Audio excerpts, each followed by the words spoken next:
Hello, and welcome to another thrilling episode of Pissing in the Wind. Prog review. Force of habit, I'm afraid.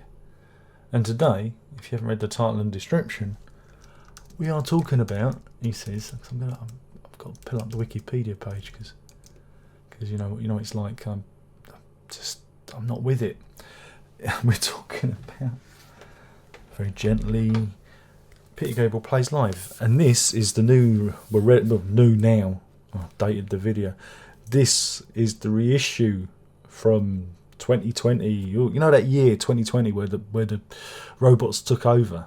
That year, and this is Peter Gabriel Plays Live in half speed, glorious half speed remaster. See, look, that's what it says. Look, half speed remastered. Woo! But these aren't 45 RPM. They're still 33. So I don't understand the mechanics of that. It's supposed to be good. And this is, like I said, it was originally released 6th June 1983. I don't think I've reviewed this one properly, so we'll do it now. I've been waiting all this time for this.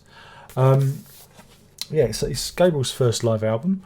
It was taken from the American tour from 1982, the Security Tour. We don't call it that, we call it Peter Gabriel 4.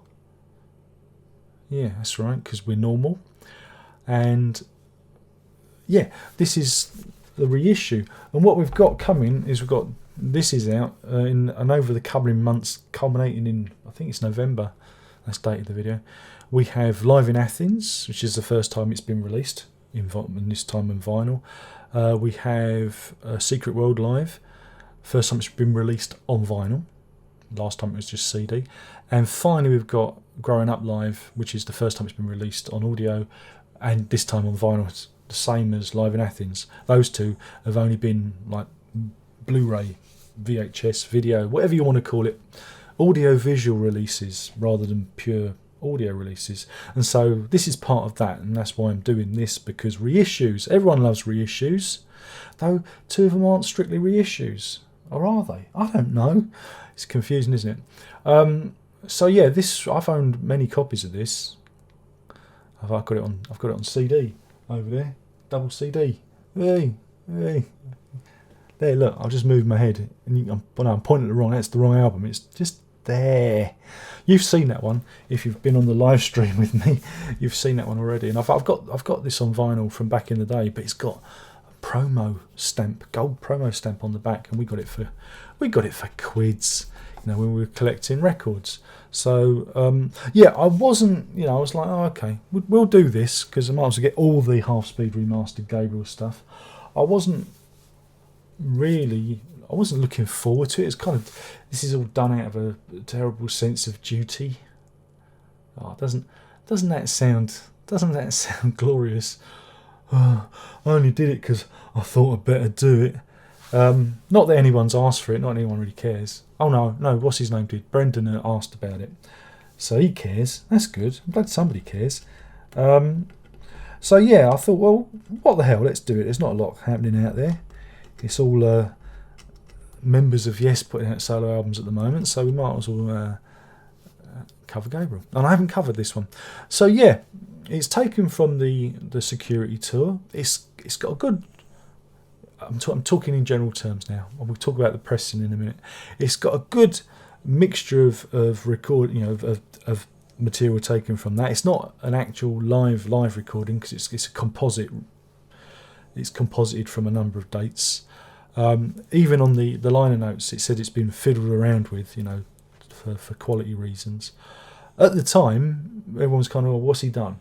But there's a good article on the Real World Records site talking to Peter Walsh, who's the co-producer in this, and he goes into detail. Well, not that much detail, but he talks about what the additions, what the fixes were on it, and it's again mainly flub lines. When Gabriel throws himself into the audience, he can't always, sing the words properly, that kind of thing. But he's also talking about how Larry Fast sent some more synth bits over because the because what they wanted is they wanted to sound more stereo. Because sometimes live albums can be a bit slab-like in their stereo response, and the idea was that they could do some extra bits with some synthesizer beds, you know, to make it sound a bit wider and a bit more like a stereo recording, and that was the idea. So yeah, that was interesting. I won't bother linking to the article because sometimes these links disappear, but do search for it. It's out there somewhere. It's out there somewhere. Again, as a live album, it's okay. I'm not the greatest fan of live albums. It's got Family Snapshot on it, so. But on the other hand, it's got I Go Swimming on it, which is a track that never formally made it onto a studio album. There is an instrumental version of it, which was on Red Rain, on the B-side to Red Rain or something. Okay. Hannah doesn't like me doing videos, and she's sounding her displeasure, aren't you? I don't know. Funny dog. So, you know, one cancels the other out. It's a very I think it's a very good representation of what he was doing on tour. I know this album really well. Again, this is the thing when you know an album really well. When I had it when I was younger, I played it a lot. I played it a lot back in the day. So, you know, I've come to know it really well. If you haven't heard it, again, if you're a Gabriel fan, if you haven't heard it, I think you're missing out, because it covers a very interesting period. You know, just before he kind of hits big, you know, it's before Sledgehammer and So, and it's the kind of the last gasp of the experimental, you know, left field Gabriel. Oh, he's still left field, but you know what I mean. Before he went commercial. Why do we say that? But if I say that, you understand. It's the shorthand for, you know, becoming popular. So yeah, so fast forward to the year 2020, we have this half-speed pressing. I wasn't thinking. I thought, oh, well, yeah, it'll be all right. It'll be okay. But I was surprised. Boy, was I surprised, because this is really lively. It's lively. What a great review. I found that this pressing, there was a lot more detail there. There was bits of, when he's introducing songs, there was one bit where, you know, there's a bit of dialogue that's always been a bit muffled on my pressing, but here it came across really clear. So some of the percussion sounds, and again, some of the synthesizer bits seemed fizzier, seemed more, you know, ebullient, more apparent in the mix. And it's not been remixed or anything, it's just a new pressing. And I was surprised, because it really does improve on my old vinyl version.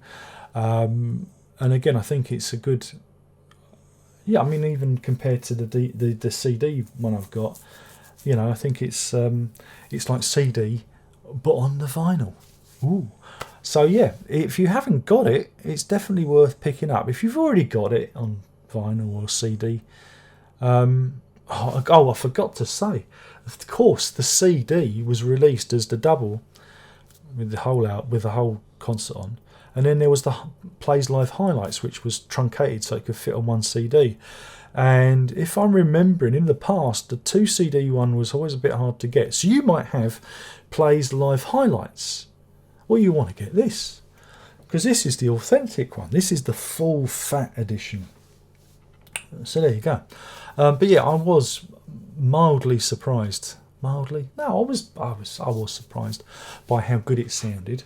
And also we get a download code. So we can download it in 24-bit super high res stereo. And there's the sticker. There's the sticker on the back, which I took off the cellophane. So yeah, it was good fun to listen to. I'm looking forward to Live in Athens and the rest now, and Secret World, because I'm hoping it'll kind of get me reinvigorated for Gabriel Live, as it were. So yeah, do check it out. In terms of rating, the album gets 4 wallflowers out of 5. That's 4 wallflowers out of 5. I know it's not on here, but I like to imagine it was instead of Family Snapshot, because I really don't like that song. Fight me.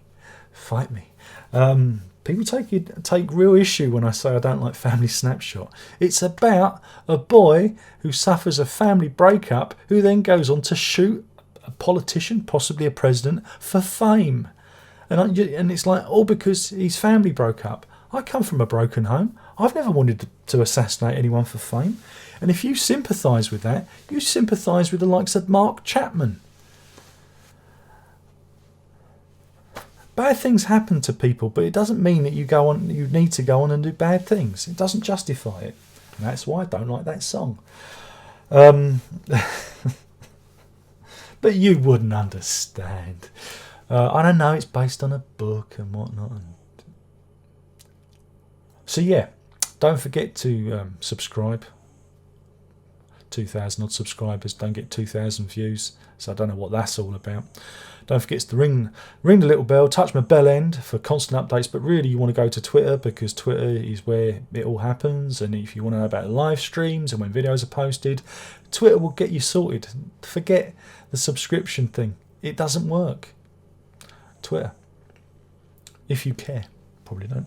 You can support me on Patreon, links in the box below. You can check out my music. There's a new album out, This All Day It, 2020 Vision. Please check it out. It's on Spotify and YouTube Music and iTunes, and on Bandcamp you can buy it. That'll help support the fund, the Lock Family Benevolent Fund. And thank you for watching. Oh, I know what I haven't done. You probably want to look at this, because look at it. Look at it. And it's beefy. It's better than my old copy. Look. That's how they used to say thank you to the audience back in the day. Can't do that now. People get upset. And the vinyl is black and thick. And we all like it black and thick, don't you? Oh yeah. 12 inches black and thick. That's how we like it. I'm talking about records, you filthy minded people. Filthy minds. So yeah, it's nice. And you get the option of the download code too.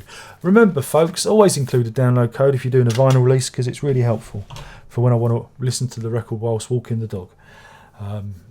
Otherwise I've got to dub it off of USB on my turntable and then do it and then turn it and then put the tags on. And that's a drag. I don't want to do that. Anyway, thank you for watching. It's been delightful to talk to you.